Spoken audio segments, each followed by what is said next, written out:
Yes, so we're there with you.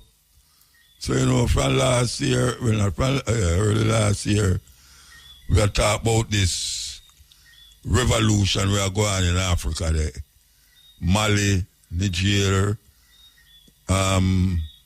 Senegal involved now. And now we have this youth will come up now, we become like the vanguard, the epitome of what a revolution supposed to take place in Africa, supposed to be. Now, even though this youth take over the country with a coup, and we know, say, Africa not really used to democracy. They're not used to that. For you know, upright, them just decide, say, them all just go in there and move you. Them not wait for no election. Well, this youth take over the country with a coup. Well, it seems as if he might do something where a whole heap of one who come with them coup never do. And that is to transform Burkina Faso into a real place. And when I say a real place, I mean a real place. To the point now where him run out the French, just like how the Mali people them and the Niger people them, they run out the French them. And now it started to spread all over Africa because the new president of Namibia, which is a woman, I say American must get visa for coming to our country because when she want to go somewhere, we have to get visa for going up for them country. And it started to spread. This youth, Ibrahim Traore, him make a move where most Africans never make. And that is to nationalize the gold and all of the mineral resources in our country to help the country itself. And since him come in, it's about 19 times them try to kill him. You hear me say? Them try to kill him about 19 times now. Coup on top of even the whole, the last one I hear about is the one where them say some Cote d'Ivoire man involved with it. You know, that is the Ivory Coast. Them say him involved in it, and then them send man. The French, them send spy in our country, and I don't know how him find out about them, but it seems to be mafia dab, bob and weave, and I move left and right, so as not to make these people do them like what them do. Gaddafi and others like him, Lumumba, them kill off a whole heap of the progressive leaders in Africa. And then now we have to really just sing them praises. Well, he has done a lot already. Yeah, him is the youngest president in Africa. And he has done so much that I did them have a rally against France and America. So they must leave Traore alone. And I tell you, if you have seen France, thousands of people are rallying against the French government. So they must leave him, make him do what he must do. Because Africa really needs a transformation, especially in this time. Yeah. So you know, after the next break, we have to play a clip about how them try to get rid of him. How them try to get rid of him and him overcome that.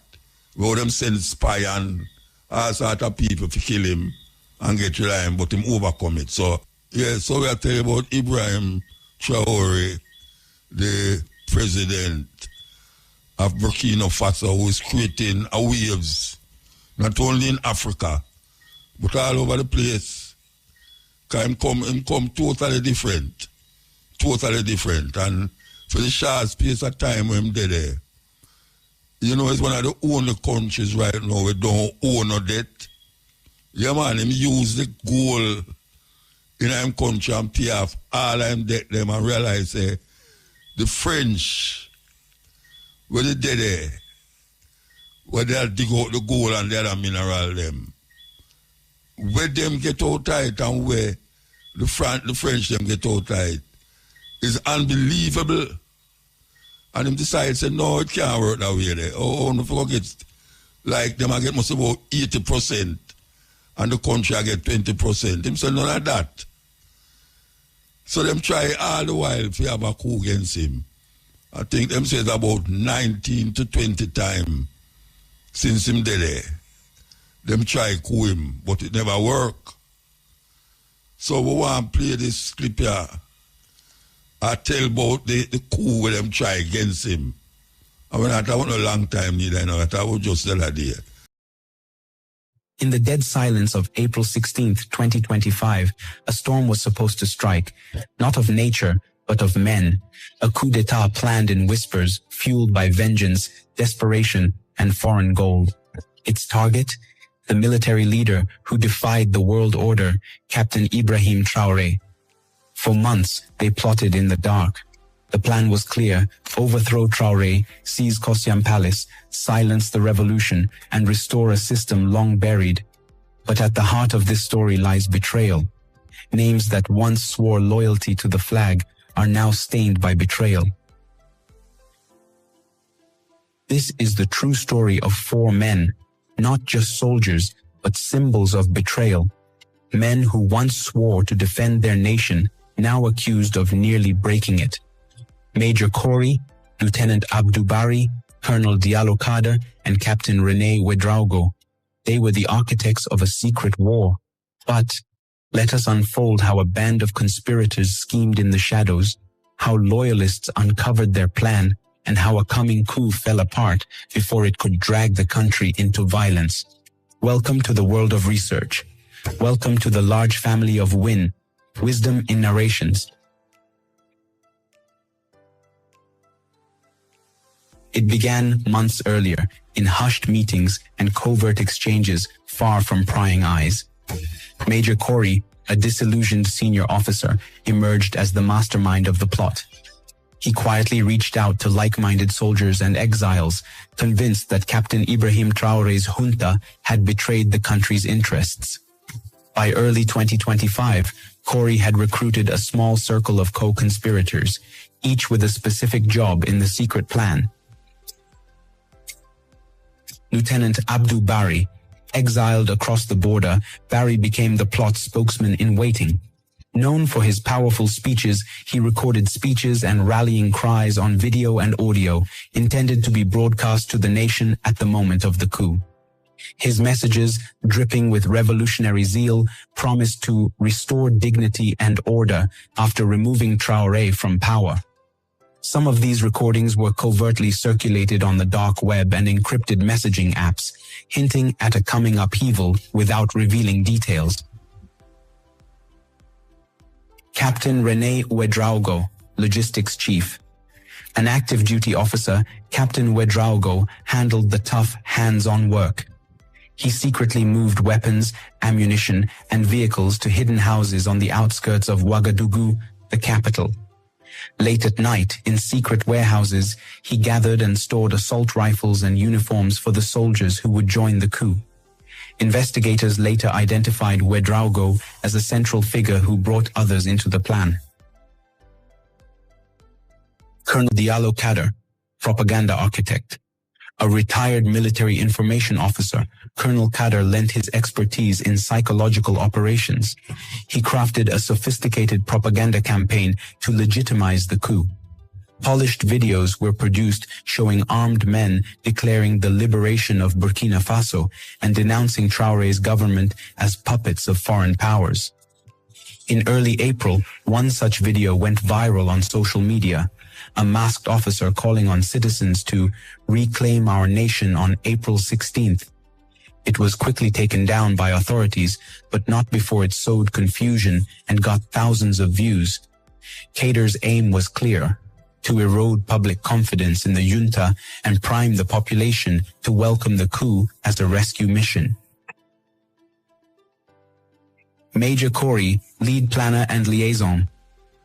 At the helm, Kori coordinated all these moving parts.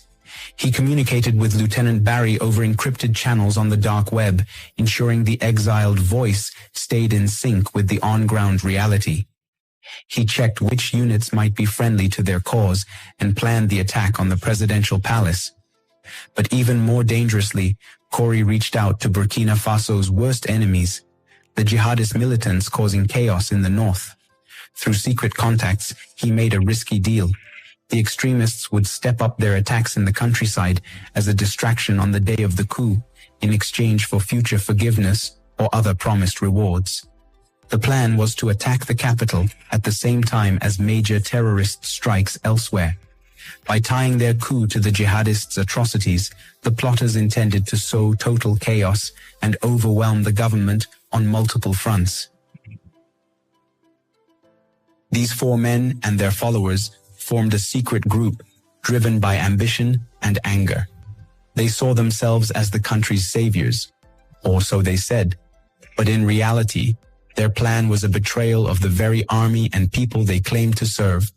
As they refined their plans, they used burner phones, coded language, and face-to-face strategy sessions in safe houses to avoid detection.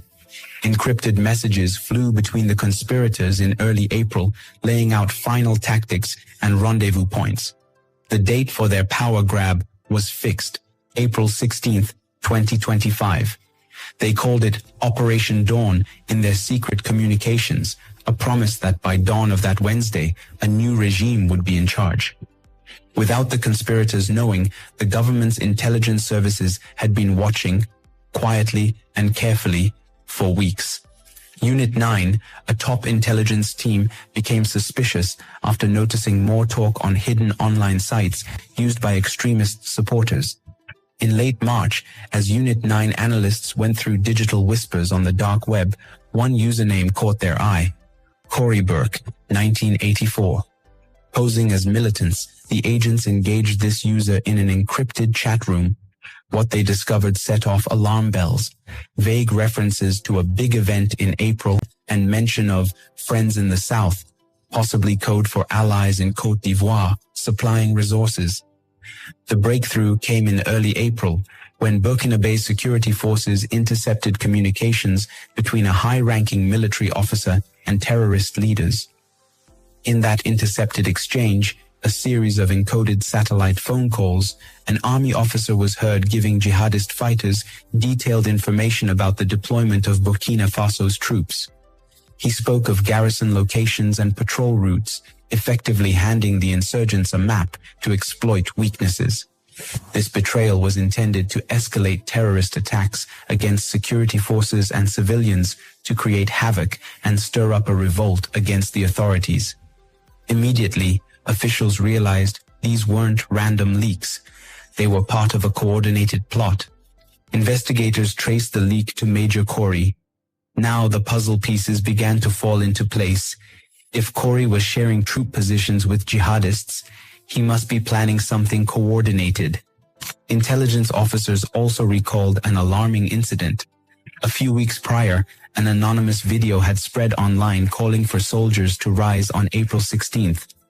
That propaganda clearly showed Colonel Diallo Kader's style. Could it be that disparate signs, the video, the leaked information, and the rumors of soldiers talking about rebelling in the barracks were all connected?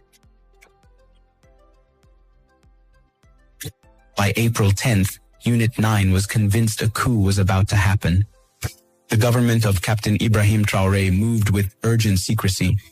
Traoré, only 34 and himself risen to power via a coup in 2022, had been through multiple scares of destabilization.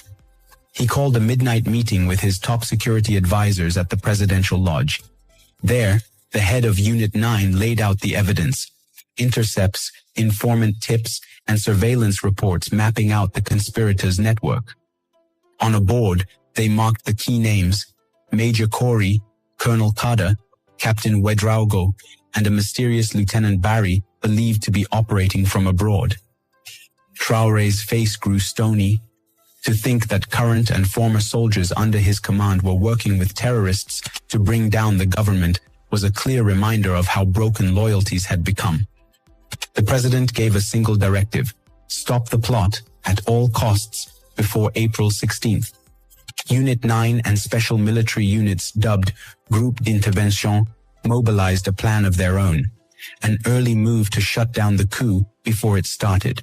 They codenamed it Operation Nightfall. Its execution date, April 15th, 2025, the eve of the planned uprising. As dusk fell on April 15th, most of Ouagadougou was unaware of the storm brewing beneath the surface. But in government safe houses and barracks, loyal soldiers put on tactical gear and checked their weapons. In complete secrecy, several teams spread out across the city, working together to arrest the plotters all at once. Shortly after 11 p.m., the first strike came. A convoy of plain military trucks surrounded an ordinary-looking warehouse on the eastern edge of the capital. This was one of Captain Ouedraogo's arms depots, identified through days of surveillance.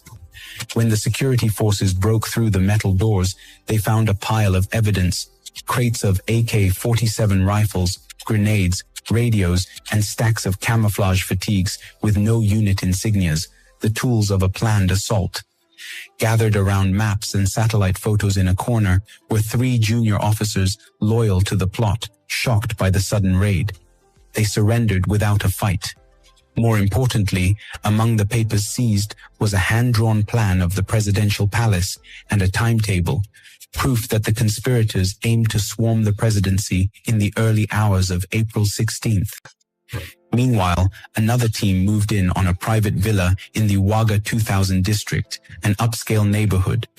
Here, Colonel Diallo Kader was caught off guard, reportedly in the middle of uploading one of his pre-recorded coup proclamations to a burner phone. Kader's arrest was quick. Commandos held down the 62-year-old colonel as he shouted that he was saving the country.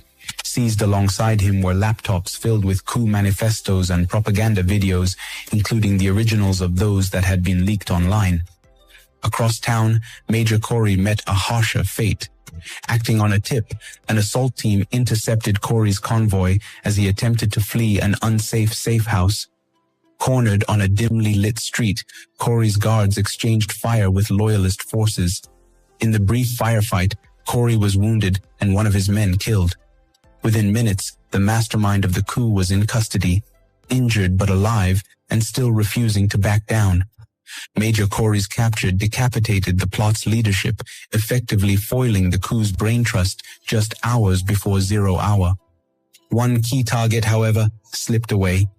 Captain René Ouedraogo, the logistics chief, had been expected at the warehouse meeting, but he sensed trouble when communications went dark. Instead of rushing in, he melted into the night before Unit 9 could close the net. By the time soldiers reached Ouedraogo's residence, he was gone.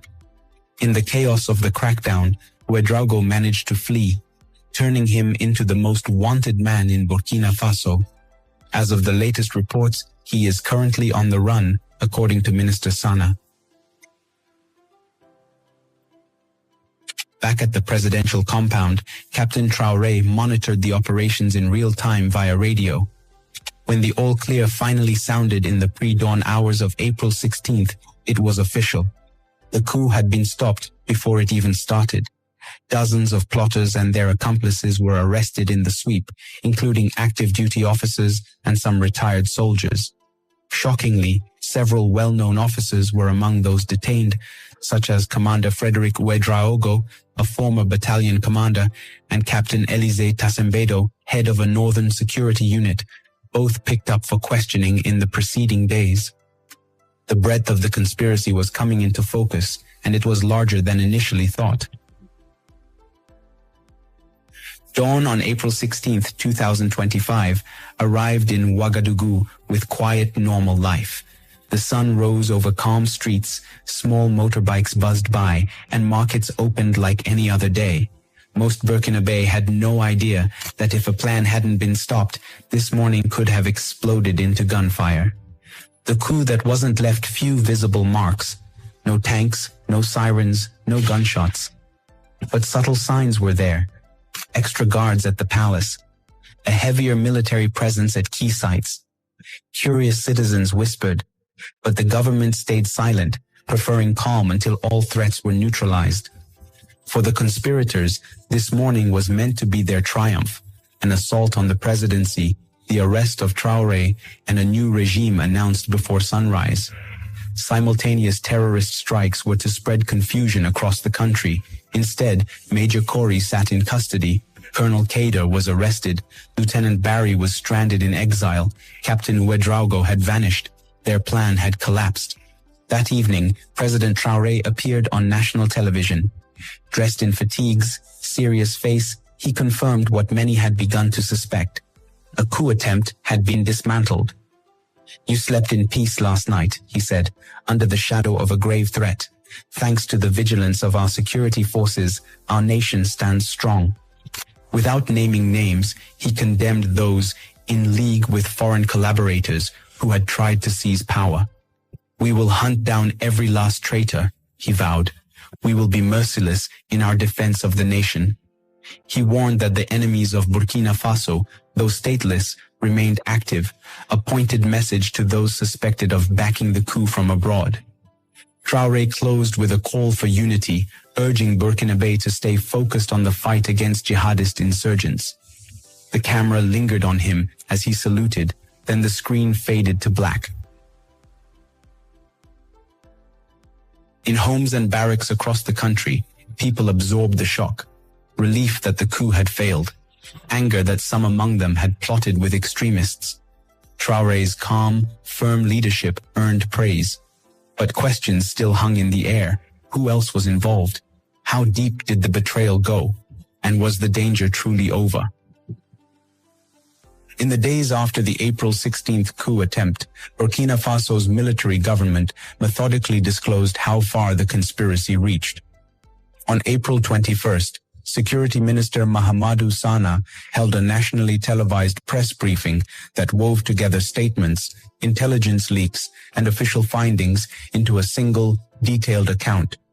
He began by declaring that authorities had dismantled a major plot designed to overthrow the presidency and sow total chaos across the country.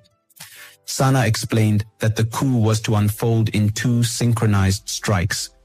First, dissident soldiers, recruited and guided by both serving and former officers, would storm the presidential palace. Second, at that very moment, jihadist militants would launch coordinated attacks in multiple provinces, drawing government forces away from the capital. According to Sana, the main people behind the coup hadn't even stayed inside Burkina Faso's borders. They were operating from exile in Côte d'Ivoire. He named two of the most notorious figures by rank and alias, Commander Joanny Compaoré and Lieutenant Abdramane Abdou Bari, both described as army deserters who had fled to Abidjan and become the plot's chief propagandists. Investigators attributed the government's early warning to intercepted messages exchanged between a Burkinabe officer and terrorist commanders. Those communications, once decrypted, detailed patrol schedules and target coordinates, allowing security services to stop both the palace attack and the insurgents' distraction attacks. Sana emphasized the dramatic scope of the conspiracy, the willingness of its architects to let Burkina Faso burn if that chaos enabled their power grab. But the plotters' ambitions went beyond a simple coup. Sana explained that they had tried to win over religious and traditional leaders, asking them to use their influence to convince soldiers and civilians to join them. Signed documents found in the conspirators' safe house revealed a shocking plan to set up a new government that would ask for help from foreign powers, basically putting parts of Burkina Faso under outside control. In Sana's words, this would have meant giving away parts of the country's independence in exchange for protection from outsiders, something he called the ultimate betrayal of the nation.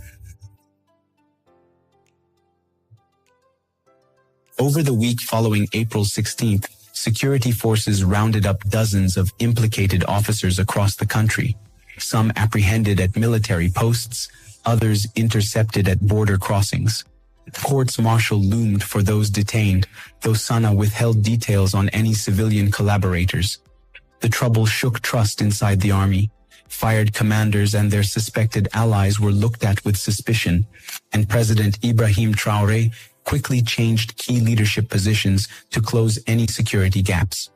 On the diplomatic front, Sana's naming of Côte d'Ivoire as the plot's hiding place sparked a serious argument between Ouagadougou and Abidjan.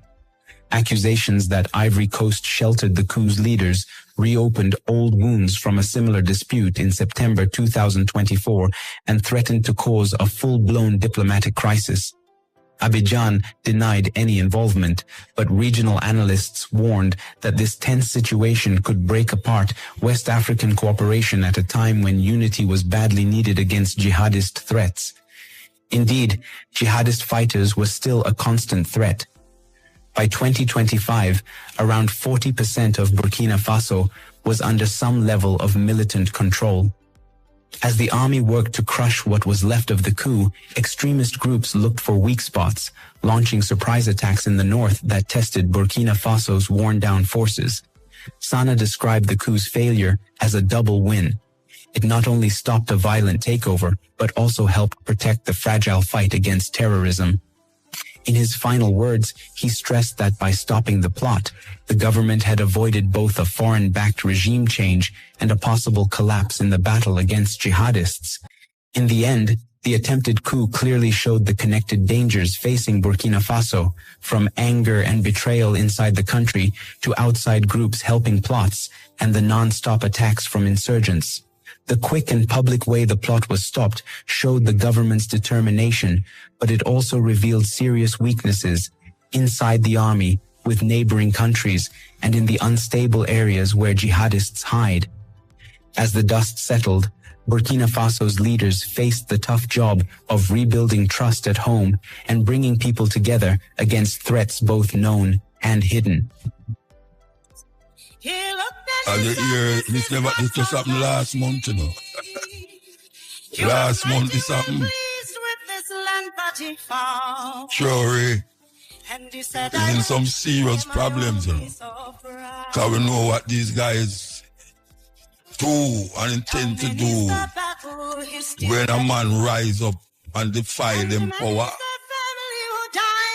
Remember Gaddafi, Sankore,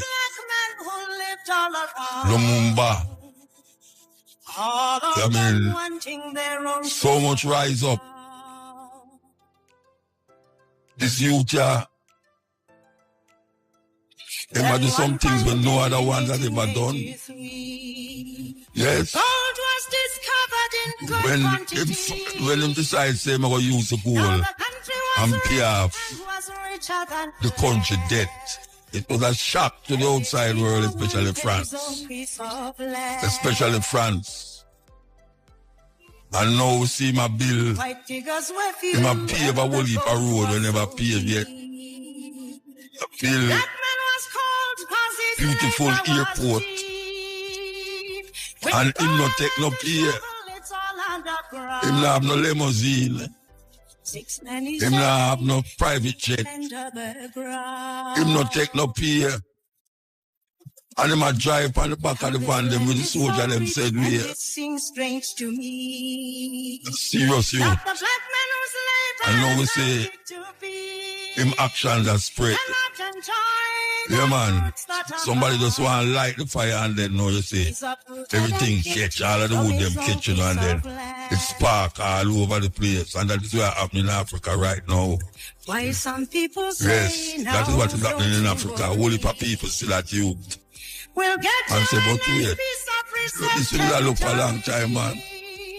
And this is the spark where there's a weird pan. On a miserable 13 so we hope it continue. We hope it continue because I have old man. And I talk about, you is about 30 years old. We have old man who are come from them country. We are 60 years old. And them just get connected now because of the inspiration of this youth. Yeah, them start to look on things different. So we'll see how far it will go, but we have to make the world know say we, well, not about we know. I can't talk about Jamaica, I have to talk about Rasta. Rasta support the youth there. Yeah, Rastafari, Bridging and Sisters, support the youth there. And hope them continue do what I do. And Baba weave round the French and the American colonialists and neo-colonialists them who try rape Africa continuously. Rape Africa continuously. Suck the blood of the African nation and then claim say we is barbarians and savage. When really and truly is them, is it? Because we not take out no people out of them country and carry them, we go enslave them. Africans don't take people out of don't go in another man's country and take it out and come enslave them. You know, see it? So, yeah man, Traore is a man where we have to look upon and watch. Yeah, we have to look upon him and watch him do. See him move with, look like him want to join the what them call it, the Russian, Chinese, India, South Africa, Brazil, the group there will rise up, you know. Look like him try to look a foot into that organization. Yes, him look a foot into it. So I can see where I got with that. BRICS, Brazil, Russia, India, China, and South Africa. That organization is the alternative to the, what them call the United Nations. You ever hear about Thomas Sankara? If you know about them man there, you know, you see him, this brother here, Traore, is influenced by Thomas Sankara, who was part of Burkina Faso, who them also kill him. Yeah. He was once the president of Burkina. And them kill him. Assassination. This brethren take after him. He might try fulfill what Thomas start. That time them call the country Upper Volta. During Thomas Sankara time, them call it Upper Volta. Well, them give back the Burkina Faso name. I know we have this brethren here. Faso court has charged former exiled President Blaise Compaoré in absentia in connection to the murder of President Thomas Sankara in 1987 in a coup led by Compaoré. The case was sent to the military tribunal in the capital, Ouagadougou, after the charges against Compaoré and the other main alleged perpetrators were confirmed 34 years after the death of Sankara, popularly referred as Africa's Che Guevara. Former Burkina Faso President Blaise Compaoré and 13 others are being charged with harming state security, complicity in murder and complicity in the concealment of corpses. This comes as Blaise, who is in exile, has also been linked to the murder of Thomas Sankara. Sankara, a Marxist revolutionary, popularly referred to as Africa's Che Guevara, was assassinated during a coup in 1987. Among the accused is General Gilbert Diendéré, Compaoré's former right-hand man and a former head of the elite unit, the presidential security regime at the time of the coup. Diendéré is currently serving a 20-year sentence in Burkina Faso for masterminding a coup in 2015 against the West African country's transitional government.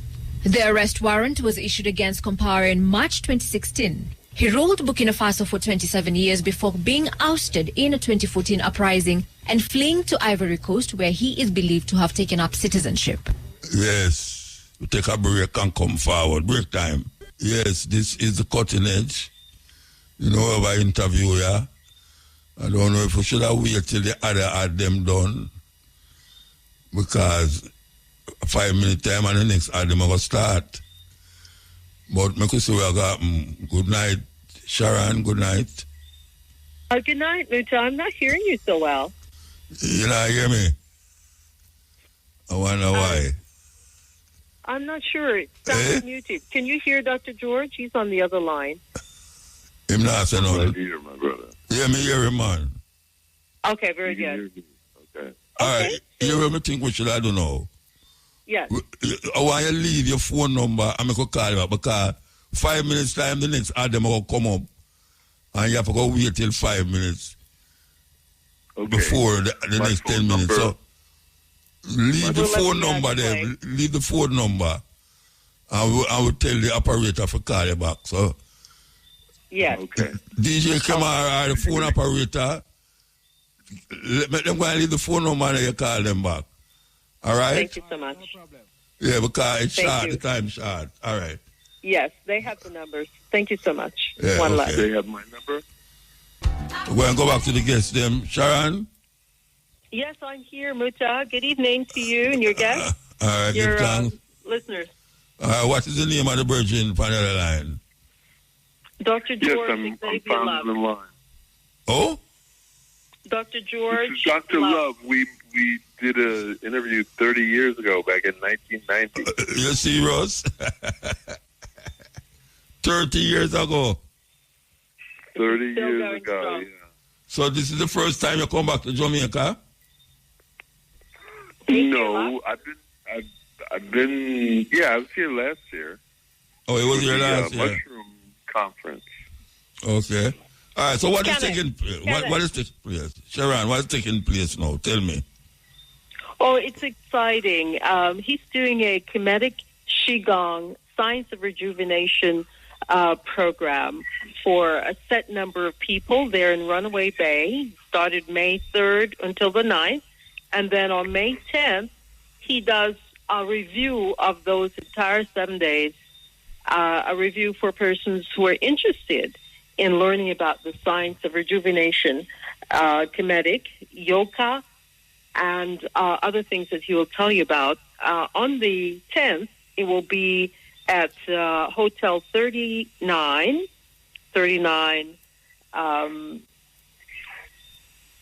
Jimmy Cliff Boulevard. Used to be Gloucester Boulevard. Yeah, And that another. hotel, yes, we will gather there and we'll have an all-day seminar, which will be a review of the science of rejuvenation. There's some key points that Dr. Love would like to share with the audience. All right, so I can ask him, what is the science of rejuvenation? What it entail? Well, when you go to sleep at night, does your heart rate slow down? Does your breathing relax? Do your muscles relax? Do your bones elongate? And the answer is they are supposed to. But there has to be a preparation for the sleep time. So in our culture, we go, and then fall out. We don't prepare for sleep. We don't soak our feet. We don't massage our legs. We don't cut off the electricity. In fact, this time of night, there should not be any electricity. We shouldn't be even awake at this time. We should all be in bed before 11. So that is step one in the science of rejuvenation. But there's 8 main points, and this 6-day retreat that we're doing is rather intensive, and the people are so excited about what they're doing. They're skipping meals. They want to continue working through lunch. So what is causing that? What you do to cause that? Well, the science of rejuvenation. So, first of all, what is the average lifespan of a Jamaican man or a Jamaican woman in 2025? What's the normal lifespan in Jamaica? I don't know. Well, 70 odd, 80 odd. I don't know. Okay, let's say Maybe 70. Sharon can tell you. What's the lifespan of a Let's say Jamaican? 75. All right, Let's say 75. Because if you go over 80, No, you're low. I'm gonna tell you right now, it's 66. Oh, wow. Most people I know Yes. live past 70 though. Most people I know past 70. Well, Muta, you are very unusual young man. No, not me. The people who I know, not me. Not me. You know, the people that do the vitality and the liberty. That's why they live fast, they. Oh, yeah? But most Jamaicans, they're drinking box juice and fried chicken and chicken and rice. Yeah. They're not eating properly. They're not exercising at all. They live on their phones. They're addicted to electronics and social media. So they have no time to connect to nature. On this retreat, we've had Petta Linton and her wonderful husband, Chef Al Dane, prepare for us raw fruits. And I lived in Jamaica, and these fruits I have never seen, I've never heard, because they don't get exported. They're only available in Jamaica, and they're served raw. So I never knew that eating a fruitarian diet, that you could actually sustain yourself on a fruitarian diet, because the only fruit I know are the fruits that are available in the U.S. And now I realize the entire food system of the U.S. is crap, and that the only way to sustain yourself in a healthy way is to eat and live liberty and vitality with Jamaican fruits. So what happened to the people them who part live? Of the training. So what happened to the people them who live here, not Jamaica? The rejuvenation don't work with them because they're not eating the fruits, or how that go? Okay, so rejuvenation takes place between 9 at night and 6 a.m. Okay. Okay, so there are 4 cardinal points of the day. I remember, you know. I don't want to talk, I remember, you know. Sorry for broke you, but I just remember, you know. Yeah. So 6 a.m. is sunrise. If you do not greet the sun, where the sun penetrates your 2 eyes to activate your pineal, your body will not make serotonin and melatonin in a healthy way. At 12 noon, you should not be eating lunch at 12 noon. You should only eat after 1 p.m. So between 11 a.m. and 1 p.m., you should be reading, resting, relaxing, walking, or doing some type of meditation. At 6 p.m., you should be doing another sitting meditation and drinking sorrel tea. Not the cold sorrel tea, but hot sorrel tea. And then at 9, you should be soaking your feet in herbs and massaging your legs based upon acupressure.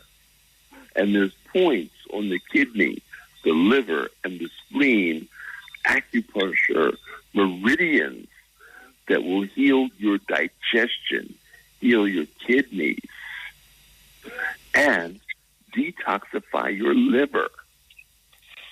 And all this takes place between 9 and 10 at night. And then we do affirmations and chanting. And we don't have enough time on the radio to go into what all the affirmations are. But all of us are not happy with our lives. All of us are striving for more money, more bigger car, better house, better job, more vacations. So we're always striving. But we can create a success playbook with a journaling success playbook with the affirmations. And this is the thing that people are most excited about. is how to rewrite their life. So your operating system is based upon your childhood programming, your attitude, your perspective, and your perception. And I write that in a formula called your chip plus your app equals your OS. So some of us want to blame somebody or something or circumstances for their failure instead of taking responsibility for everything that happens in their life. And if you're not willing to be at cause for whatever happens to you, good or bad, you are never going to be able to see the true vision and destiny that was prepared before you. And all of these teachings are based upon ancient Egyptian spiritual principles. They're all written on the walls of the temple and in the pyramids. All right, so I can ask you, for the person them in Jamaica who never left Jamaica and they don't have nobody to teach them what you're saying, how do they get through them life and still live 80-year-old? Them never go outside of Jamaica yet. They don't have these Kemetic principles, but yet still them live till 80. What you give credence to? What is the reason for that to happen without knowing all what you're saying? Who suffers and who thrives? If you're thriving, never leaving Jamaica, then you do not need anything that I am teaching. But if you are suffering inside Jamaica, then you absolutely need the information that I'm providing. If you have access to the internet, then you have access to an international library of information. The problem is which information is applicable to you, for you. So you need a guide or a teacher to sift through the dregs of misinformation and misdirection that already exists. Jamaica is still colonial property of UK. And you are still subject to the laws of the Commonwealth. You are not independent. And by learning these spiritual principles, you will be free. My ultimate aim is liberation of all my people who are suffering. And so is mine. Dr. Love, I'd like you also to talk about the one-day event, and then I'd like to talk about the Queenology meets Rootsology, Muta, which is coming up on Mother's Day, the 11th. And Dr. Love will be our keynote speaker. There's so much here that we need people to come and speak to Dr. Love, to meet him and get access to this information. And that would be Saturday, the 10th of May at the Hotel 39 in Montego Bay on Jimmy Cliff Boulevard, formerly Gloucester Boulevard. Gloucester Boulevard. So, Muta? Yeah, I thought you was going to say something about what you just said. Yes, I would like to say something about the Queenology, but I'd like Dr. Love to say something about the one-day event and invite Jamaicans to come and listen to him, come and meet him. Okay. Fortunately, our event was sold out. And the fact that it's sold out with very little fanfare means that there are many people who are interested in learning this information. Okay. Number two, Jamaica is unique in the world in that it has this liberty and the vitality and the connection to the earth. And that is the reason why we chose to do it here rather than the U.S. or the U.K. Number 3, people sort of know certain things, but they don't apply the information properly to their own life. So people need some encouragement. And to that end, I created these dance exercises. And that's another reason why people get excited. They learn how to move. Now, a lot of people have heard of Tai Chi, and a lot of people have heard of African dance, but they don't know anything about it. They don't know anybody who teaches Tai Chi or African dance. And what I've done is I've combined Tai Chi with African dance. You're one of the few who do that. Yes, I am the only one. The only one. I am the only one. I get invitations from China to come there and teach. China originated Tai Chi, but they want me to come and teach them how to turn their Tai Chi into a dance. Okay. Awesome. So that's awesome. the unique thing that I bring into the world. And we'll get a sample of that on the 10th, Saturday, the 10th of May. Of course. That's Very the whole good. point of having a one-day event.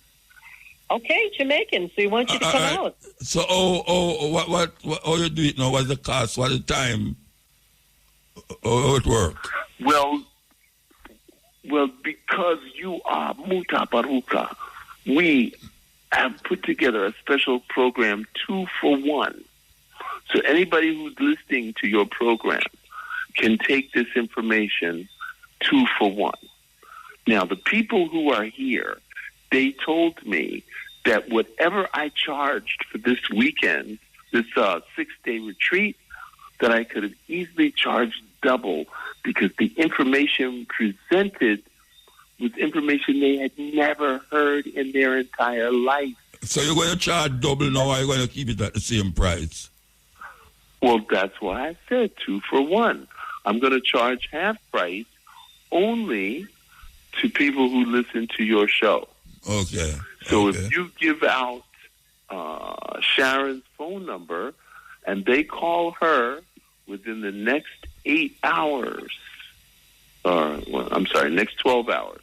If they call her in the next 12 hours, they can receive 2 for 1. May I give the number now? 876? No, say it slower. No, say it slower. Say it slower. Okay. 876-275-3169. 876-275. Okay. Mm-hmm. And you still never tell me the price. 275-3169. Now the price. What's the price? 7,500 Jamaican dollars. 7,500 Jamaican dollar. Okay. Yes, for 8 until 6 p.m. with a morning session at the beach, Doctor's Cave. Okay. Yes, so it's going to be a lot of fun. Musa, we wish you to be there if possible. Come and get your healing with some Dr. Love. He's an acupuncturist and a physician of Oriental medicine, certified in Florida. I'd like to ask Muta if I could say a word before we go on the Rootology, the Queenology Meets Rootology Lifetime Achievement Award. Okay, we're at the 12 o'clock tonight, but say it quick.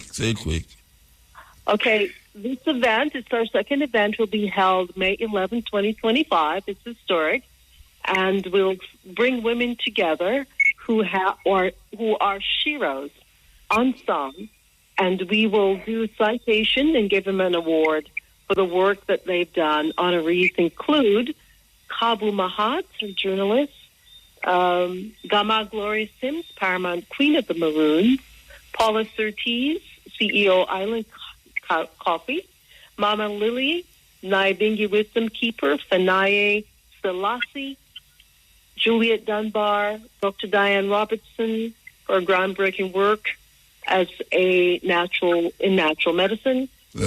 Joy Logan in entertainment, Vanessa Chaibar, and Dr. Jessica Mbangini in memoriam. All right, so where's that going to be? It's going to be at the Temple of Inner Peace from 11 a.m. on No, you have to tell the people them where that is. You know, I know where it is, but them don't know. Yes, you have to tell them where it is. Mount Airy, and it's Negril, and you get there through Lumpur Road. Yeah. Yes, and Whitehall Road in Negril. Best if they call 876-275-3169 for directions, or use the GPS.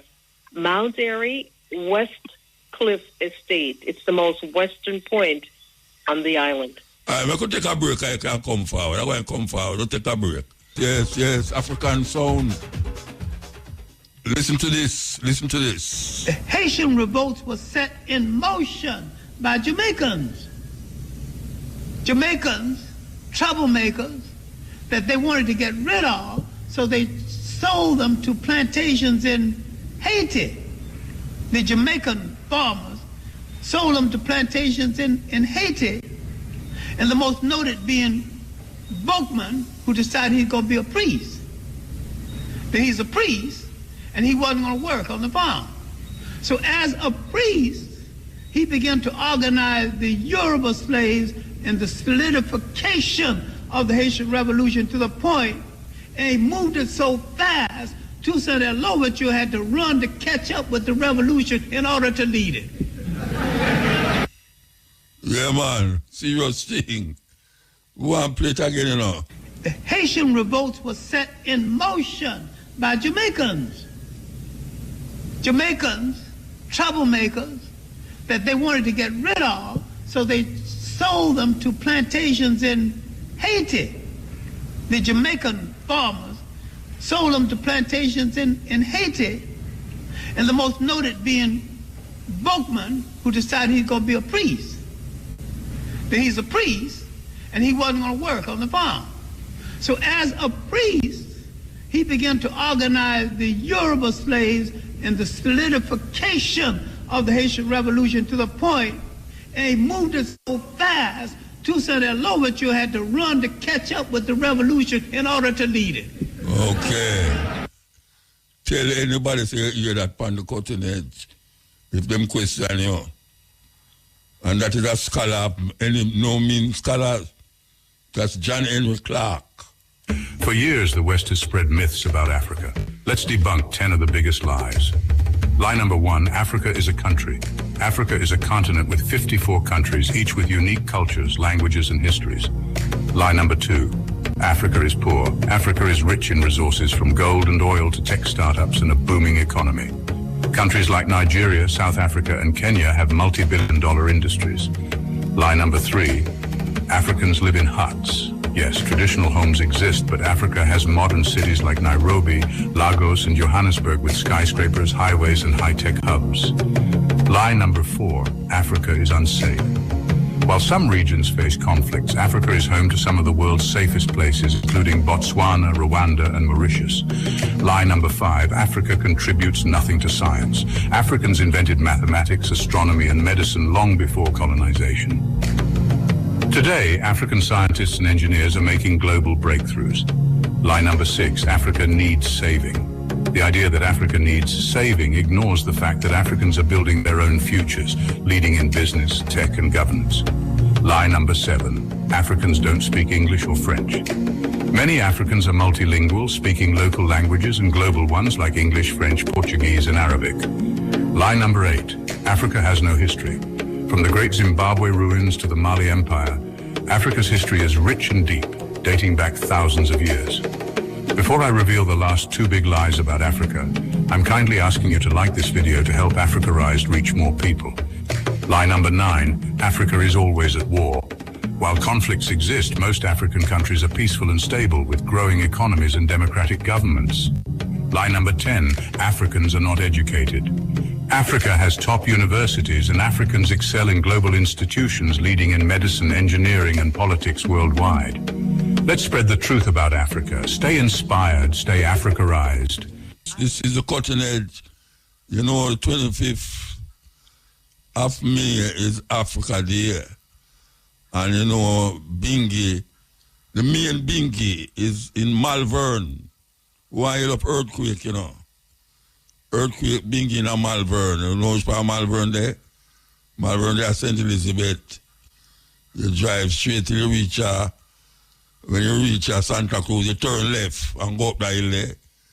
So one them know, say the Malvern Bingi is on, and make sure, say, if you can make it, you make it. You understand? And as we say again, no one yell up earthquake. Okay, which part were they now? Arabs didn't come to Egypt until 640. The first non-African people came to Egypt, otherwise called the Hyksos, in 1675 BC. The Africans there were already in the 13th dynasty period. They had built every pyramid you saw there before. They had done the S-turn in the Nile. They built every one of the major temples that had already been built, including the Grand Lodge of Luxor. The first European to come there did not arrive until the Greeks arrived with Alexander II, the son of Philip of Macedonia. Look, I'm a college graduate. I never heard all this stuff before. Because they didn't intend to teach you that. They can't tell you that you're inferior and teach you that you taught Egypt, Europe. The first Europeans to be civilized by the Africans were the Greeks. When you heard of Homer, the first European to have written anything, you couldn't miss that. They said that Homer wrote the Iliad and the Odyssey. And that was not until 833 BC. The Africans had already in 255,000 at the Tassili Mountain. They had the Sibyllian period, first, second, and third, the pre-dynastic period, all the way up. The Africans had produced men like this, Imhotep, the multi-genius that designed the step pyramid of Saqqara, the first man to be a physician that even Hippocrates, the so-called father of medicine, is giving him credit and call him the god of medicine. The Greeks changed his name from Imhotep to Aesculapius. There he is. Listen and listen well to what I have to tell. The Church of England once owned a sugar plantation on Barbados that profited it about £5 million a year in today's money. They purchased slaves from West Africa and subjected them to inhuman treatment, including having the word society branded on their chests with a hot iron to show that they were the property of the church. Previous Archbishop of Canterbury actually chaired the meetings approving the purchase of more slaves for the plantation. They were needed because so many had died as a result of their inhuman treatment. The church also enslaved children as workers too.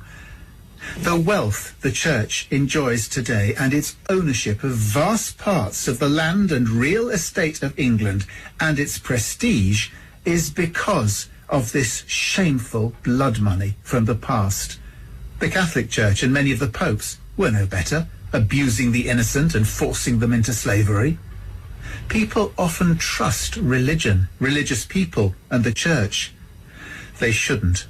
It has little, if anything, to do with God or Jesus. It is a human system spawned, controlled, and dominated by men. It is responsible for atrocities throughout history, even up to our present day.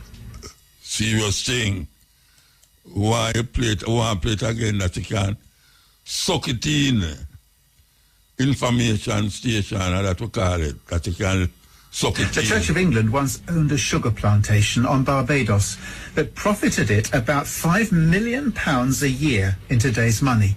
They purchased slaves from West Africa and subjected them to inhuman treatment, including having the word society branded on their chests with a hot iron to show that they were the property of the church. Previous Archbishop of Canterbury actually chaired the meetings approving the purchase of more slaves for the plantation. They were needed because so many had died as a result of their inhuman treatment. The church also enslaved children as workers too. The wealth the church enjoys today and its ownership of vast parts of the land and real estate of England and its prestige is because of this shameful blood money from the past. The Catholic Church and many of the popes were no better, abusing the innocent and forcing them into slavery. People often trust religion, religious people, and the church. They shouldn't.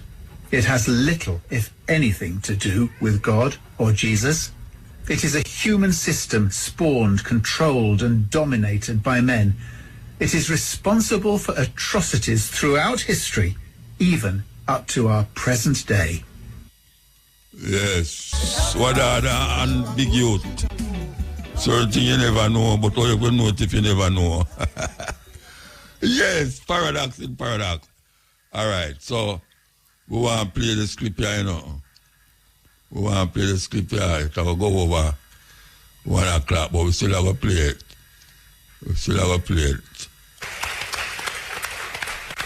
My name is Arikana Chiumbori. I was born in Zimbabwe, some little village called Kivu. Came to this country to go to college on the first degree in general chemistry and a master's in organic chemistry, went on to medical school. Then did a residency in general surgery and family medicine, practiced medicine for 25 years until one night.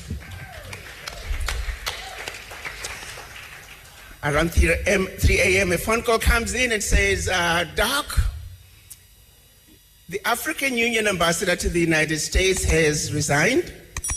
She was going to be running for president of her country, and that we would want you to be the next African Union ambassador to the United States. Now keep in mind, I am a scientist through and through.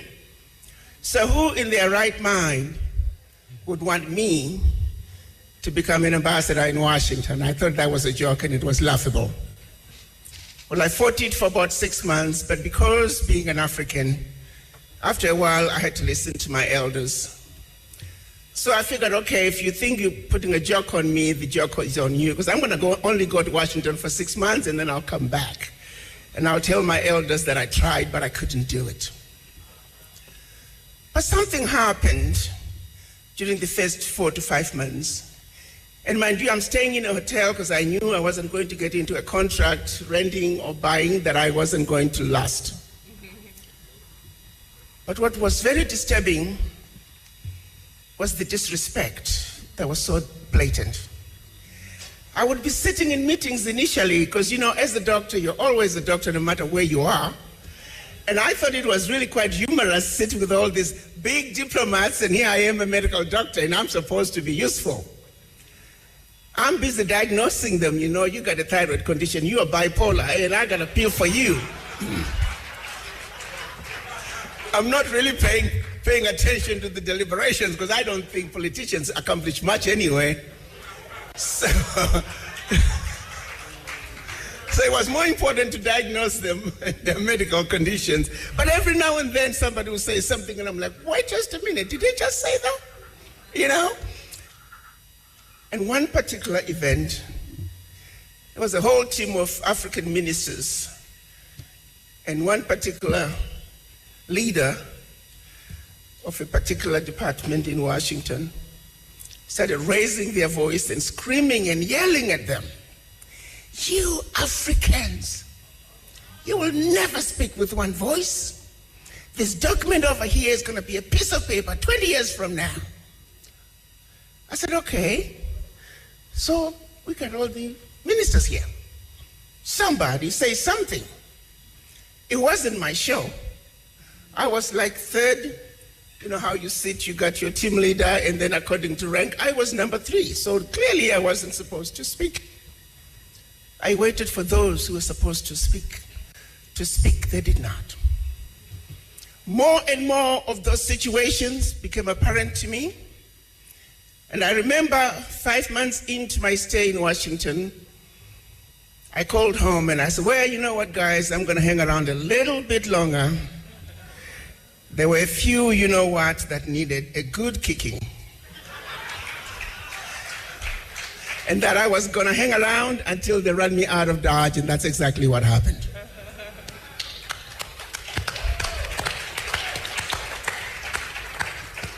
The disrespect is not just for the Africans on the continent.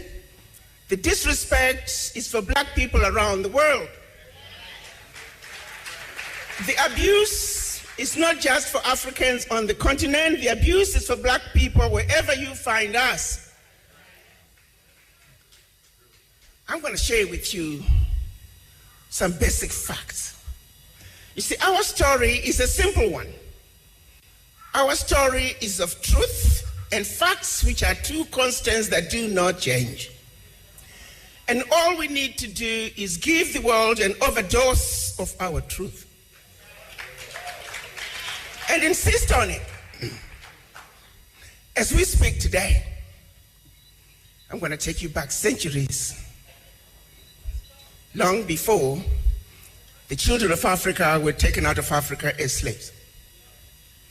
There was some serious resistance when the occupiers from the West came to Africa, contrary to what some might think.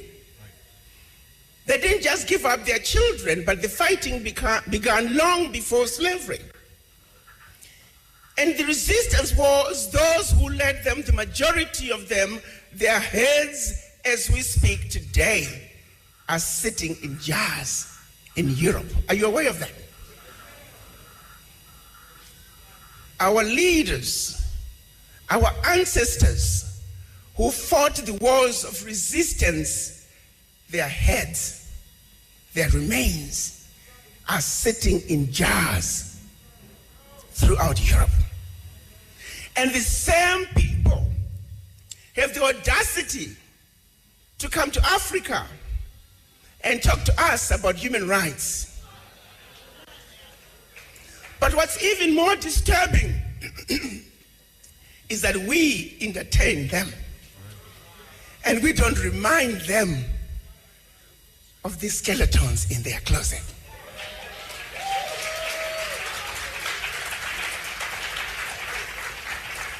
As we speak today, the priceless artifacts that they stole from all over Africa are sitting in their museums throughout Europe. And when you and I, when we visit Europe, we pay to see what belongs to us.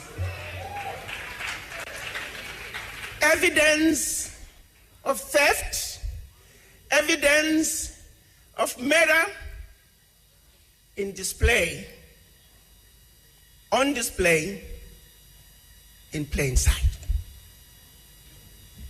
As we speak today, black people are listed as 3/5 of a human being in the US Constitution.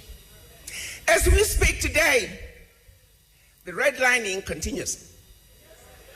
As we speak today,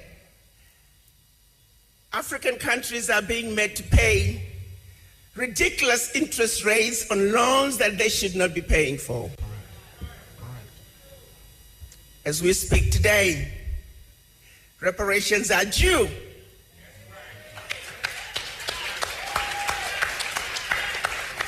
Everybody else has been given reparations, expect us. The question then becomes, what is wrong with this picture? Why aren't you and I standing up and demanding that what is right must be done?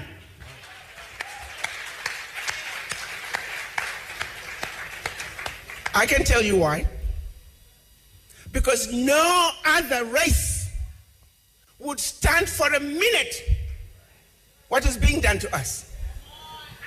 How long do you think a finger of a British soldier lasts in Zimbabwe?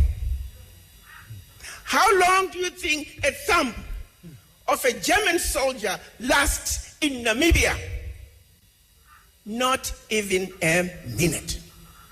They would storm in, kill hundreds, if not thousands of people just to recover that one finger. Why is it that we are unable to come together and speak our truth and demand that what needs to be done must be done?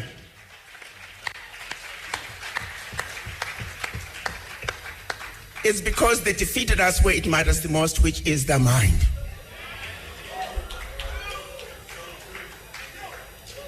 It started with the missionaries in Africa long before slavery.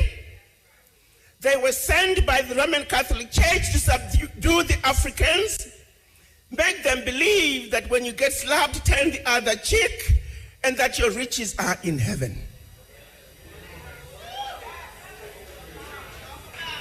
So by the time they followed with the colonizers to reap and rape Africa, we were already brainwashed. We were meant to believe everything African was bad and undesirable, and everything European was better. And the same brainwashing continued as our children were taken out of Africa enslaved. It continued on the plantations, color gradations, light-skinned versus dark-skinned, field workers versus kitchen workers. To this day, we suffer from the legacy of slavery and the legacy of colonization. For how long are we going to continue to suffer from this affliction?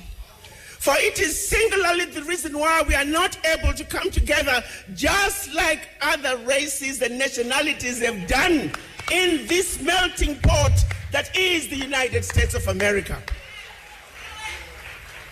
When you ask for the voices of the Irish Americans loud and clear, Jewish Americans loud and clear, German Americans, Italian Americans, Chinese Americans, Indian Americans, their voices are loud and clear. But when you ask for the voices of us black people, you might as well go to the graveyard, because we are missing in action. We were taught, we were brainwashed into not even loving ourselves as individuals, let alone each other. We were taught not to trust one another. We were taught not to believe that my brother can, my sister can, but somebody else who doesn't look like you and I is better. The question I have for all of you, just close your eyes and think about your children, your grandchildren. Is this the world you want to leave behind for them? If the answer is no, then you need to have a serious conversation with the image in the mirror. Because it is the image in the mirror that must change. It is the image in the mirror that must understand that you are sick from this affliction of the legacy of slavery. You are not sick at home. You are not sick in the doctor's waiting room. You are not sick in the hospital ward. You are sick in the intensive care.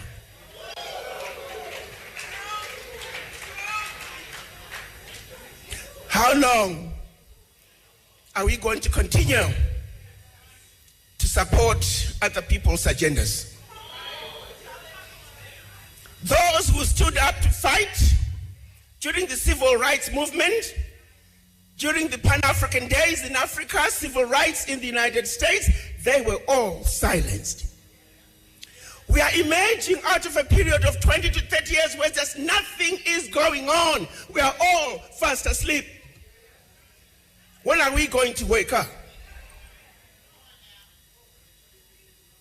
Reverend Al Sharpton is saying, the time to wake up is now.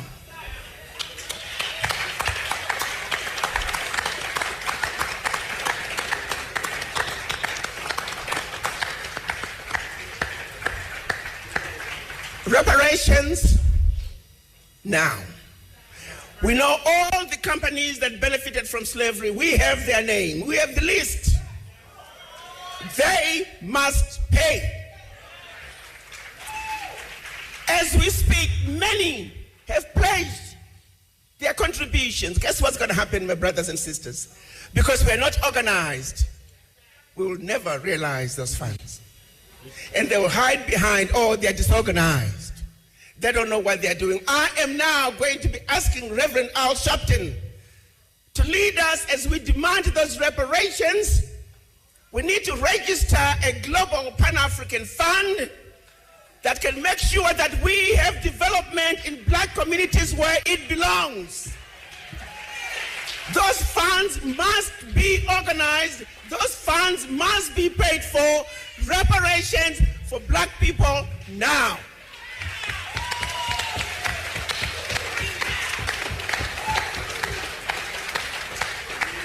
No more shall we continue to be abused. No more shall they continue to exploit our Africa. What is in Africa is our birthright, and we are going home to take it.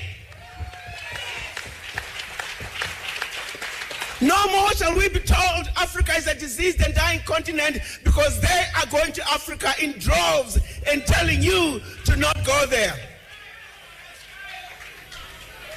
So this moment is calling for unity of purpose. And before I leave this platform, I'm going to ask all of you to take a moment. If you love your children, if you love your grandchildren and their future, to have a serious conversation with them. It's something that will have an impression on your mind when you wake up tomorrow morning. All those clips we will play is supposed to inspire you, to make you really think and really figure out the history. You know, we don't just play these things because just play it. We play it to make it have an impression by your consciousness and your conscience. Because, trust me, the information them out there, it's hard to unravel them if it's a one where just a look to have fun and not have education in your consciousness. And when we say education, I don't mean reading, writing, and arithmetic. We are talking about critically think about where you hear and how you feel about where you hear and what you're going to do about what you hear. Very important part like that. So as we are saying, give thanks to the moment, give thanks to the time and energy. We are going with one made popular or written by the man called Jimmy Cliff. Done over in a different style. Here we go. Prime Minister Dr. Andrew Holness says the next Jamaica Labour Party administration will focus on addressing social violence. He made the statement at the East Central St. James Scholarship Awards function in Montego Bay yesterday. Noting that the murder rate has declined by more than 30%, Dr. Holness maintained that Jamaicans will one day be able to sleep with their windows and doors open. There are those who cast their eyes to the bottom of the glass and say Jamaicans will never sleep with their windows and doors open. But there are those who believe in the potential of this country, who knows that the core of every Jamaican is a strong desire for peace, who are not ashamed to utter publicly that very bold assertion that Jamaica can be the country where we sleep with our windows and doors open. And by God, we are going to do it. Warning that all criminals will be brought to justice, the Prime Minister said Jamaica will return to the core value of peace.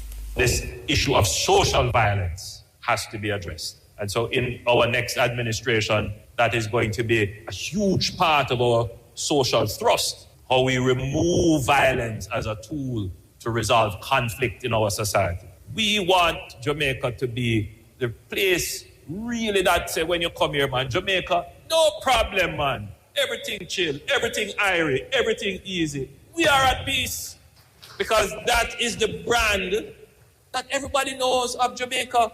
That's what Bob Marley sings about.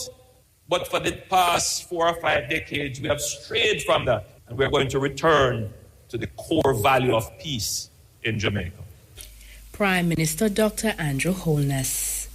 Opposition spokesperson on technology and innovation, Dr. Andre Houghton, is calling for a radical shift in Montego Bay's development and has urged residents to move beyond tourism and outsourcing. Speaking at the People's National Party's Region 6 gathering in St. James recently, he said residents should embrace technology and innovation as the foundation of the city's future.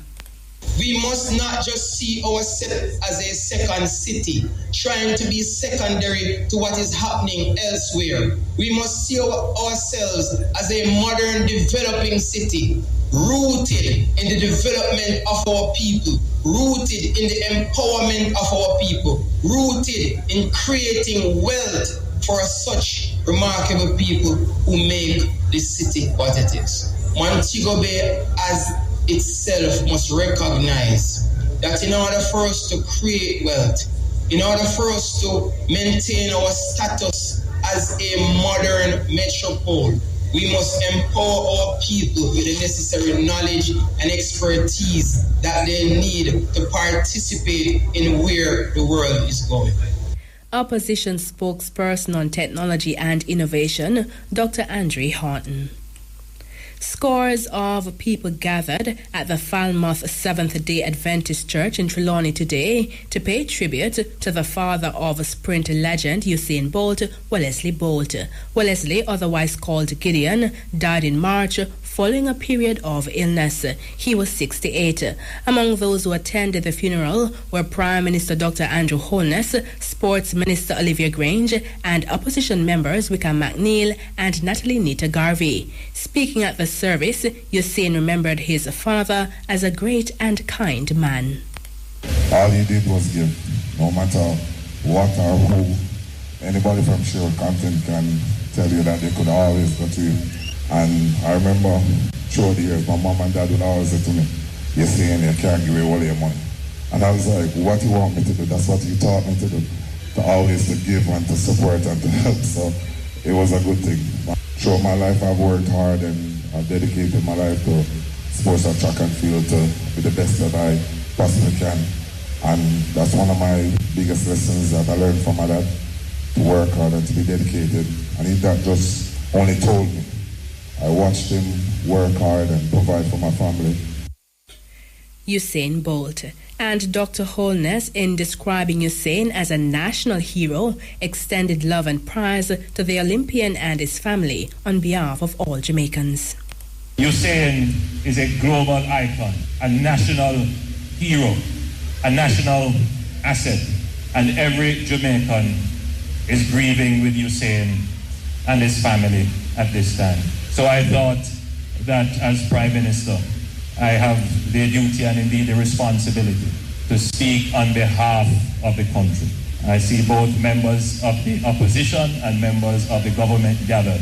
So I take the privilege to speak on behalf of the political class, to say, Usain, we love you, we care about you, and in this time of grief, please know that we are all here praying for you and the comfort of your family. Prime Minister Dr. Andrew Holness. The Kingston and St. Ange Municipal Corporation, KCMC, is urging residents to desist from placing building materials along roadways. Speaking at a major cleanup operation in Gordon Town and Irish Town on Friday, KCMC City Inspector Alric Francis said materials such as gravel placed along roadways pose safety issues for motorists and pedestrians. He said following the exercise, it is now easier for persons to navigate the roadways. Those persons who traverse this area will see a welcoming change, just coming up based on all that was on the roadway, the sidewalk, and what exists now. I understand the challenges that the residents who are building face as it relates to space, but at the same time, we can't overlook the level of impediment and encroachment that these things are causing on the road. We have a responsibility and we have to, one, maintain public order and public safety. Persons who leave or dump construction material along roadways are liable to face criminal sanctions under the Towns and Communities Act as well as the Main Roads Act. Mr. Francis explained that residents who are constructing and have nowhere to store building material may contact the KSAMC for permission to use the sidewalks. Any residents in Kingston and St. Andrew who wishes to put these aggregates on the sidewalk or roadway must first come to the Kingston St. Andrew Municipal Corporation and get permission, apply for what is called encroachment before you go ahead. Because if this practice continue, then it leaves us no choice but to go into these areas, serve the notices, and take the necessary action. But we have to ensure that we are maintaining public order. KSAMC City Inspector Alric Francis. The Mayday High School in Manchester is being lauded for its advanced use of technology. The commendation came from Education Minister Dr. Dana Morris-Dixon while on a visit to the institution on Thursday. Principal Stanford Davis highlighted the school's comprehensive digital management system. He noted that the system facilitates student attendance and academic records as well as financial accounts. He said parents can now access student data in real time via a dedicated app. Dr. Morris-Dixon praised Mayday High for creating a good school management system. Mayday is doing a lot of fantastic things with the technology. You see the laptops that the students have. You see the beautiful smart board that's here. But even more than that, the principal of Mayday is one of the most tech-savvy principals that we have in our education system. There are wonderful things happening in our schools across Jamaica. And this is just one example of a principal who proudly told me, my entire school is on my phone. I have all of the data on my school on my phone, and he has worked really hard. And these are the kinds of stories that we have to tell Jamaica about, because our principals, our teachers, they're doing fantastic things in many of our schools, and it needs to be told. And so I have to say thank you on behalf of all these children and all of Jamaica for all the work that you've done, and I really appreciate the fact that you have taken this kind of interest in our students. Education Minister Senator Dr. Dana Morris-Dixon. And now the details. Prime Minister Dr. Andrew Holness has stressed that at no time was there any attempt to harm or deceive teachers. This in response to concerns and comments about the controversial Jamaica Teaching Council JTC bill. The opposition People's National Party and the Jamaica Teachers Association have noted that while they do not, in principle, object to the JTC, there are aspects of the recently passed bill that raise concern, and despite pointing out those concerns, the government has done little to resolve them. Speaking today at a function on Teachers' Day at Michael University College, Dr. Holness noted that the legislation seeks to establish a robust institutional framework for accountability and standards within the teaching profession. So yes, for far too long, we have not treated teaching with the professional regard it deserves. We have celebrated teachers in words, but not always supported them with the institutional structures that allow them to grow, thrive, and lead. That is why the government is pursuing the Jamaica Teaching Council legislation. And let me state this plainly, this is not an attempt to control teachers. It is a national effort to uplift, upgrade, and to use the term professionalize teaching in Jamaica. The Prime Minister said the government has committed to further dialogue on the JTC bill. I listened keenly to the conversation and the concerns, and in our democracy, the government must always listen. So we listen.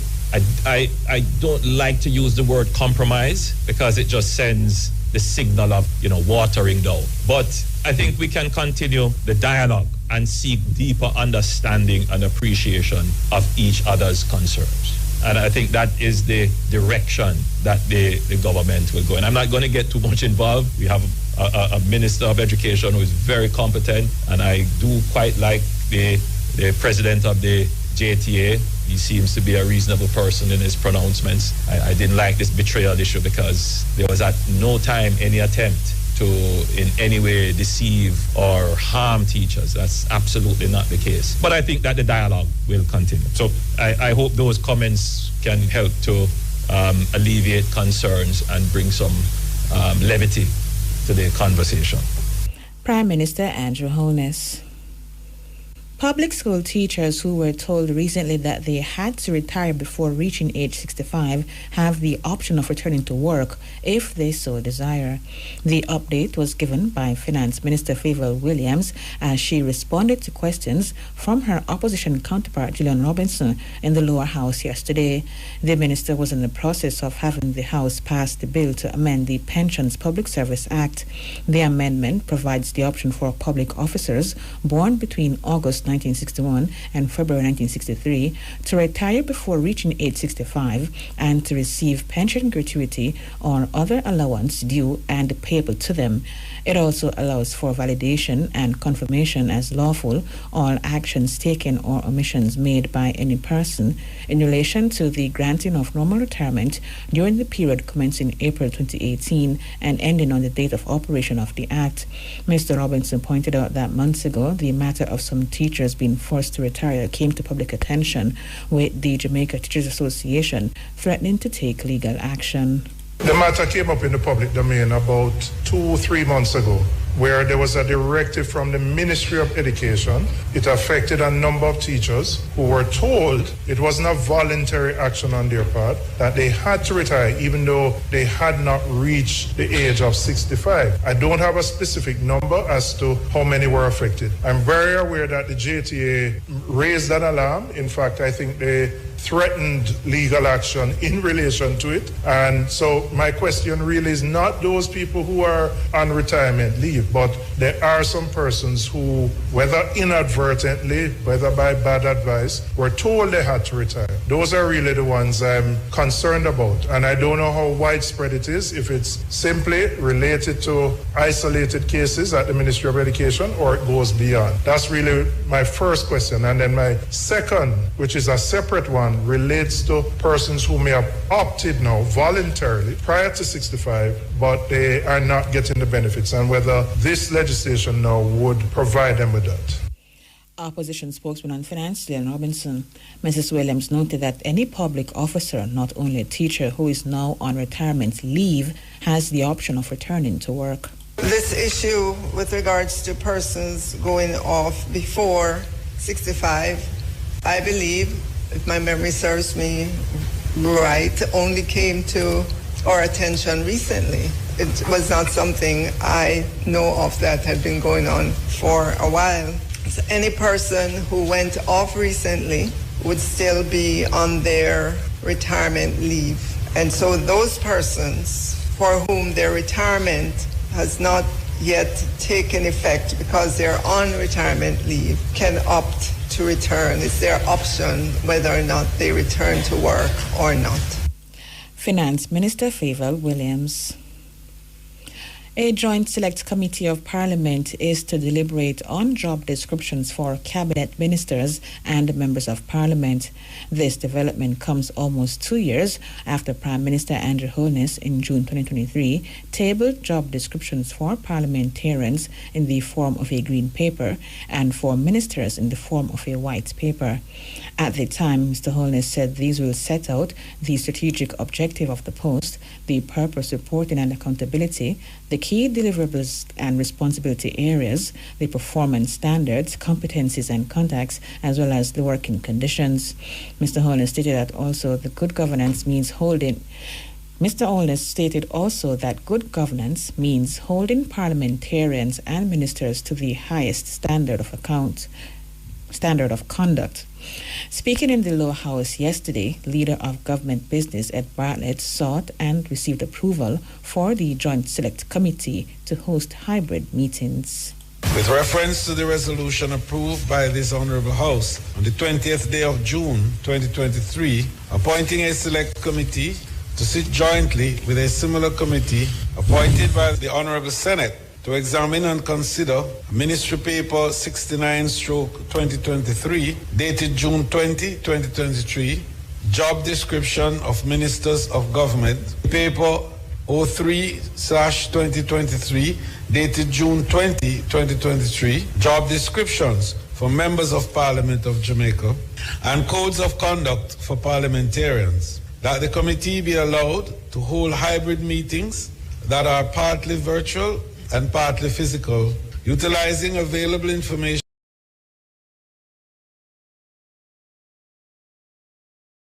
line below. Leader of Government Business in the House of Representatives Ed Bartlett, the committee will receive, consider, and respond to feedback on the issues. Another call is being made for the government to establish a livable wage benchmark to ensure a better quality of life for Jamaicans. Opposition parliamentarian Dr. Angela Brown-Burke re-emphasized the call yesterday in the Lower House.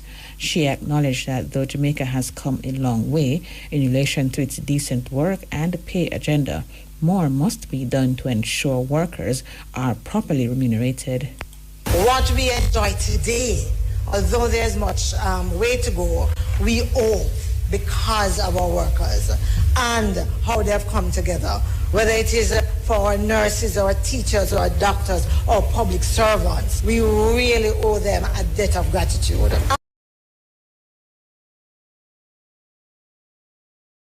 Actually see how we can move to a livable wage benchmark and doing that work so that we can be assured of a fairer, more inclusive economy and society for all Jamaicans. Opposition parliamentarian Dr. Angela Brown-Burke. National Security Minister Dr. Horace Chang said the country is recorded below 15 murders per week. Dr. Chang said this is significant, noting that in the past, up to 21 murders were recorded over a weekend in one constituency. Speaking at this morning's post-cabinet press briefing, Dr. Chang sought to assure citizens that the security forces are working to make the country safer. Dr. Chang said murders have been going down significantly per week since last September. The weekly murder number the lowest weekly murder count in 24, it was 6 murders in Christmas week of 2024. It was certainly from a point of view of violence.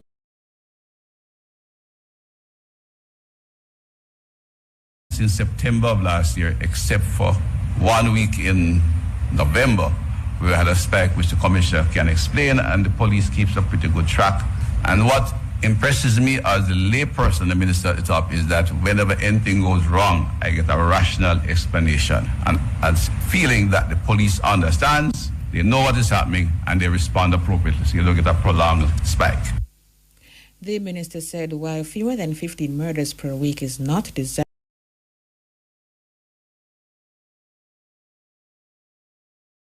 while we take the long break reduction murder rates, I think we have had around 8 weeks of homicide below 15, which is a remarkable number. Still high, still not desirable, but when it's coming from where I used to get 20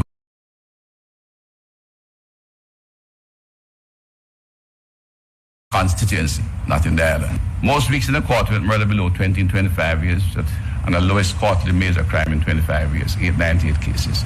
And major crime is the one that instill a level of insecurity and fear. It is the grabbing of the person, hurting somebody on the roadway, breaking the house, cars, murder, but aggravated assault, break-in and robbery, especially with aggravation across the island. All those are going down because I think the police is present and they respond effectively.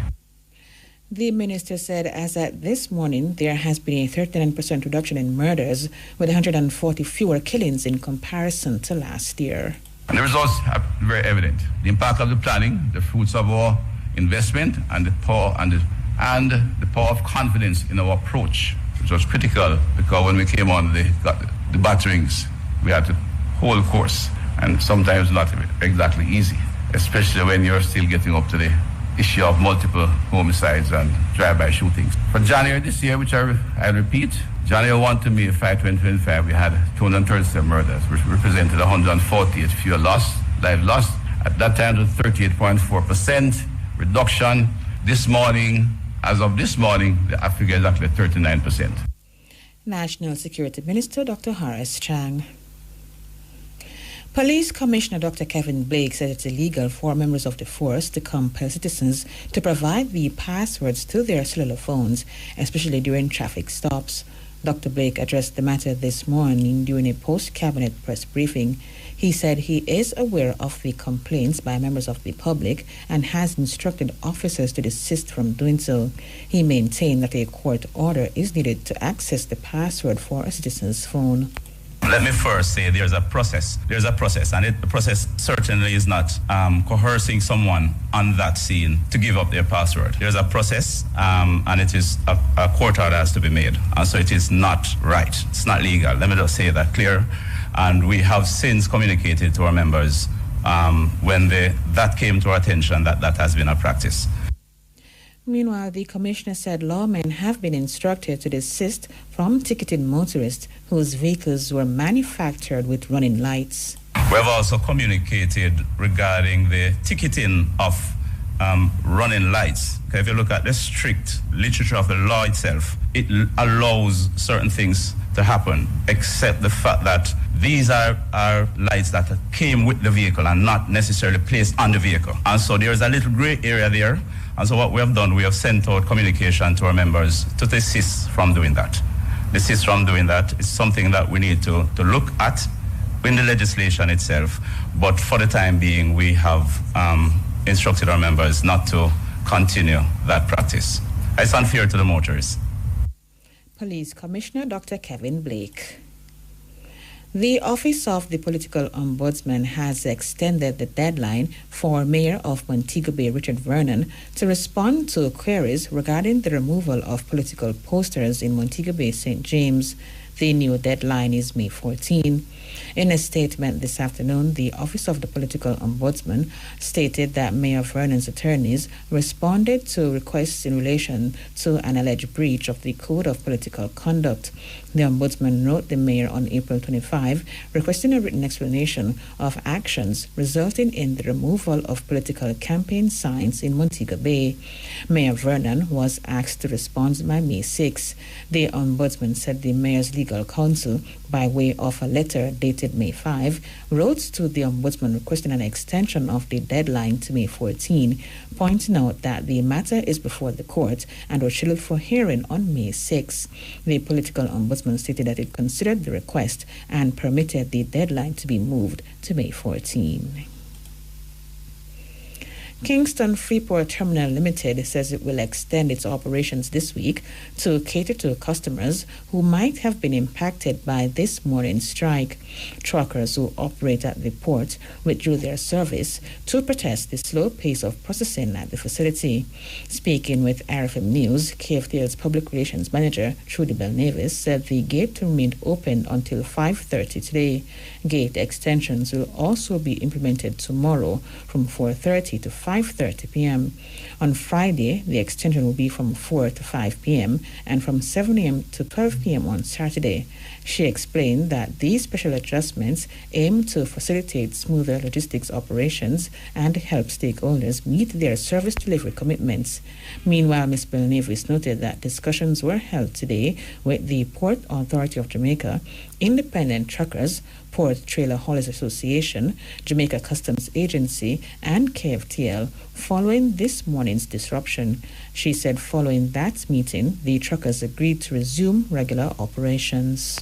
We had a productive meeting. We agreed on some solutions which we will implement and observe to see how that goes. That's it for now. KFTL's Public Relations Manager, Trudy Belnavis. A health fair hosted by the National Solid Waste Management Authority is intended to help staff members relieve stress, get tests done, and also access financial advice. The latest in this series of fairs was held on Monday at the agency's Kingston office under the theme, Wellness Starts Here, a Stronger, Healthier NSWMA Family. About 500 workers benefited from the event, along with citizens. Executive Director of the NSWMA, Audley Gordon, underscored the importance of the initiative, pointing out that staff members are more than machines picking up garbage. This is fundamentally important because we are not just machines picking up garbage. We are humans. And as we assess the needs of the human family, we see where interventions like these are critical. People have different needs that sometimes left on their own, they won't attend to. For example, we are doing AIDS tests, we are doing blood pressure tests, we are doing heart, everything. We just bring it under one umbrella so that we can serve the family. But we are doing more. We are also talking about money management. We are even exposing them to loans. We have new cars on sale. Yes, garbage people drive cars too, and they want to reach work safely and comfortably. So everything is being incorporated in this grand affair that we're having. Mr. Gordon said the event doubles as a stress reliever, crucial for staff who work in high-pressure environments daily. It's also about the management of your resources. It's also about how you keep fit, because there's also a fitness section that we have around the back there too. So a little more music will be playing and people will be dancing and dance competition and all of that. Somebody asks, why do this on a Monday? Why not? There's a time when people come back off the weekend and feel a little lousy and all that. But the truth is when we can get all the services together. So we had to do this in consultation with other people, obviously, and their diaries are equally important. So what we have here is something that is great and very good for organizations such as this, where it's a high-stress environment every day. So we de-stress a little bit and do some things that help treat with the physical, natural man. Executive Director of the NSWMA, Audley Gordon. Residents of Nannyville and Kingston celebrated a significant step in the enhancement of their recreational facilities today with the grand opening of a community futsal court. The Nannyville Futsal Court was constructed by the Ministry of Tourism through the Tourism Product Development Company Limited, TPDCO. The occasion was celebrated with a ribbon-cutting ceremony today.